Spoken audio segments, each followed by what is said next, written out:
शंकर भगवान लिंग पुराण 79वां अध्याय शिव पूजा से सभी का कल्याण, शिव पूजा की विधि एवं शिव मंदिर में दीपदान की महिमा। ऋषिवाच पेज नंबर 385। कथम पुंजो महादेवो मृत्यैर्वृन्द महामते अल्पायुषैरल्पवीर्यै प्रजापति संवत्सरसहस्रैवश्यै तपसा पूज्यं शंकरं नान पश्यन्ति सुराश्चापि कथम देवं जयन्ति देव। ऋषिगण बोले, हे महादेव, मंद बुद्धि वाले, अल्प आयु वाले, अल्प पराक्रम वाले, अल्प समर्थ वाले मनुष्यों को प्रजापति महादेव की पूजा किस प्रकार करनी चाहिए। हजारों वर्षों तक तपस्या के द्वारा शंकर जी की पूजा करके देवता भी उनका दर्शन नहीं कर पाते।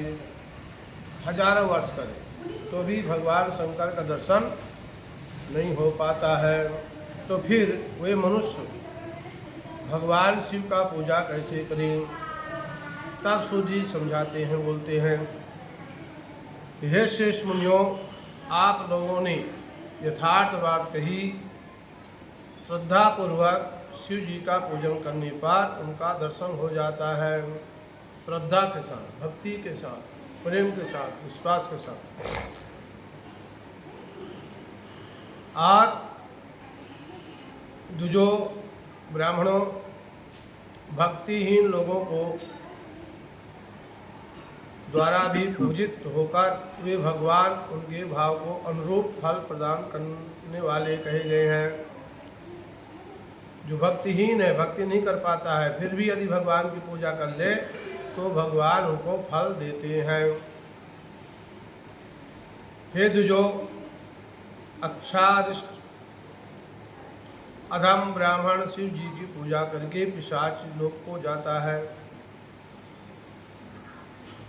और क्रोध में भरकर पूजन करने वाला मूढ़ बुद्धि राक्षस का स्थान लोक को प्राप्त करता है। अभक्ष भोजन का भक्षण करने वाला दुष्ट मनुष्य शिव जी की पूजा करके यक्ष लोक को प्राप्त होता है और नित्य गान करने वाला उनकी पूजा करके गंधर्व लोक को प्राप्त करता है। प्रसिद्ध इच्छुक और स्त्रियों में असक्त नराधम बुध लोक को प्राप्त होता है। मधोमंत व्यक्ति रुद्र की पूजा करता हुआ सोम लोक को प्राप्त होता है। रुद्र गायत्री मंत्र द्वारा शिव जी का पूजन करके मनुष्य प्रजापति लोक को, प्रणव के द्वारा पूजन करके ब्रह्मलोक तथा विष्णु लोक को प्राप्त करता है। श्रद्धा पूर्वक एक बार भी महेश्वर का पूजन करके मनुष्य रुद्र लोक में पहुंचकर रुद्र के साथ आमोद प्रमोद करता है, यानी बातचीत करता है। देवताओं तथा असुरों से पूजित शुभ लिंग को चरित्र जल से पवित्र जल से स्वच्छ करके पीठ में भक्ति पूर्वक शिव का आवाहन करके उन्हें देखकर विधि पूर्वक प्रणाम करके धर्म ज्ञानमय उत्तम वैराग एवं से संपन्न सभी लोगों में नमस्कृत ओंकार पद से युक्त मध्य भाग वाले चंद्र सूर्य अग्नि उत्पन्न कल्पित आसन पर स्थापित करके रुद्र शंभु को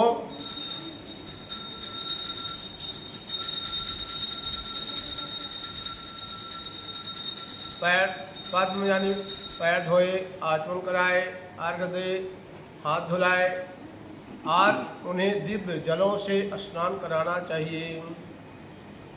पद्माचनम अर्घम दत्वा रुद्राय संभवे अस्नानेक्षादितो यस्यै घृतेन पश्या तथा। और फिर पुनः घी, दूध, दही से रुद्र को स्नान कराना चाहिए एवं विधि पूर्वक स्वच्छ रखना चाहिए। तत्पश्चात शुद्ध जल से स्नान कराकर चंदन आदि पूजन करना चाहिए। पुनः रोचन आदि से पूजन करके दिव्य पुष्पों, अखंड बिलपत्रों से, जो बेलपत्र काटा न हो ऐसे बेलपत्रों से, अनेक प्रकार के पद्मों से, नील कमल, नीला कमल हो, रक्त कमल हो, नद्याद पर पुष्प हो, मालिका पुष्प हो, चंपक पुष्प हो, जात पुष्प हो, बकुलो पुष्प हो, कनेर के फूल हो और शमी के पुष्प हो, बृहद पुष्पों, धतूरे के पुष्प हो, अगस्त के फूल हो और खिलने वाले पुष्पों, अपामार्ग, चिड़चिड़ा जिसको बोलते हैं, अपामार्ग, कदम के गुच्छों तथा आभूषणों से पूजन करके 5 प्रकार के धूप प्रदान करके पायस, खीर निवेदित करना चाहिए। भगवान को खीर बहुत प्रिय है।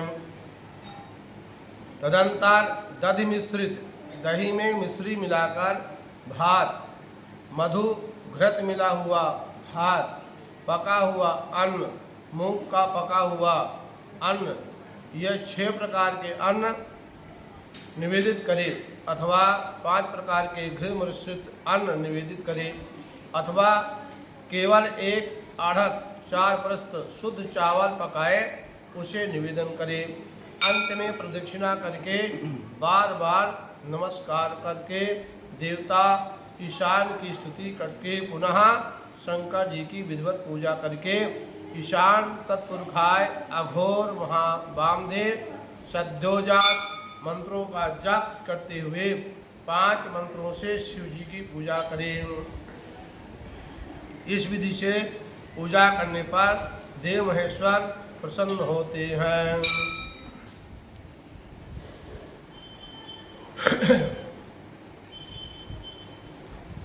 हे श्रेष्ठ द्विजो, शिव मंदिर में शिव पूजन के उपयोग किए गए पुष्पों, पत्र आदि के साथ वृक्ष और गाय, ये सब परम गति को प्राप्त होते हैं।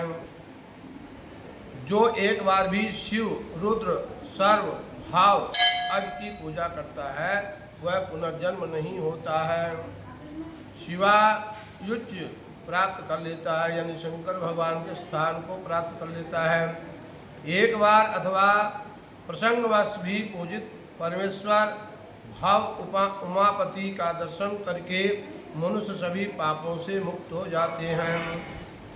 पूजित किए गए अथवा पूजित होते हुए महादेव दर्शन कर मनुष्य ब्रह्मलोक हो जाता है, इसमें संदेह नहीं है।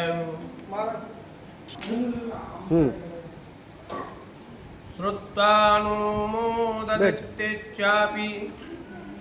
सायाति परमां गतं यो ददाति घृतदीपं च संकृतः। जो शिव के संबंध में कुछ भी सुनकर उसका अनुमोदन करता है वह परम गति को प्राप्त करता है। जो शिव के समक्ष एक बार भी घी का दीपक अर्पित करता है वह वर्णाश्रमी लोगों के लिए दुर्लभ स्थित गति को प्राप्त करता है ना। बढ़िया घी जो है, शंकर जी के पास घी का दीपक जलाए तो भगवान खुश होते हैं। शांतां गतिमाप्नोति सुरासुरी दुर्भां स्थिरं दीपं वृक्षं पार्थिवं वा दारुवं वा शिवालयं। शिवालय में मिट्टी अथवा लकड़ी का बना हुआ दीप वृक्ष दीवट प्रदान करके मनुष्य आगे 100 कुलों सहित शिवलोक में प्रतिष्ठा प्राप्त करता है। जो व्यक्ति विधान के अनुसार भक्ति पूर्वक लोहे, तांबे, चांदी अथवा सोने का बना हुआ दीपक शिव जी के अर्पित करता है वह 10,000 सूर्यों के समान देदीप्यमान विमानों से शिवलोक को जाता है। अब चाहे तुम तांबा के दीपक जला लो, चाहे मिट्टी की जला लो, चाहे चांदी का जला लो, चाहे सोने का दीपक जलाओ भाव से, तो 10,000 वर्ष तक आपको जो है शंकर जी के लोक में रहने का स्थान मिलेगा। हे शेष मुनियों, जो कार्तिक महीने में, जैसे अभी कार्तिक का महीना चालू है, कार्तिक के महीने में शिव के समान घृत का दीपक समर्पित करता है अथवा विधान के साथ पूजित होते हुए परमेश्वर का दर्शन श्रद्धा पूर्वक करता है, वह ब्रह्मलोक को जाता है। कार्तिक के महीने में दीपक का बहुत बड़ा विधान है। शिव का आवाहन, उत्तम सन्निध स्थान तथा पूजन रुद्र गायत्री मंत्र द्वारा, आसन प्रणव द्वारा बताया गया है। 5 मंत्रों से, विशेष रूप से रुद्र मंत्रों से उसका स्नान बताया गया है। इस प्रकार देवदेव उमापति की पूजा नित्य करें। उनके दक्षिण में ब्रह्मा जी की पूजा प्रणव से करे, उत्तर में देव देवेश विष्णु भगवान की पूजा करनी चाहिए। यानी ब्रह्मा की भी पूजा, विष्णु की पूजा, महेश की पूजा, तीनों की करना चाहिए। विधि के अनुसार सद्धोजात 5 मंत्रों से प्रणव से अग्नि में होम करे। इस प्रकार शंकर जी भली भांत पूजन करके मनुष्य शिव सायुज्य प्राप्त करता है। फिर ऋषियों, मैंने संक्षेप में शिवार्चन विधि का क्रम बता दिया। पहले स्वयं रुद्र के मुख से इसे सुनकर व्यास जी ने मुझको बताया था, यानी शंकर भगवान ने व्यास जी को बताया, व्यास जी ने सूर्य जी को बताए। बोलो शंकर भगवान की जय।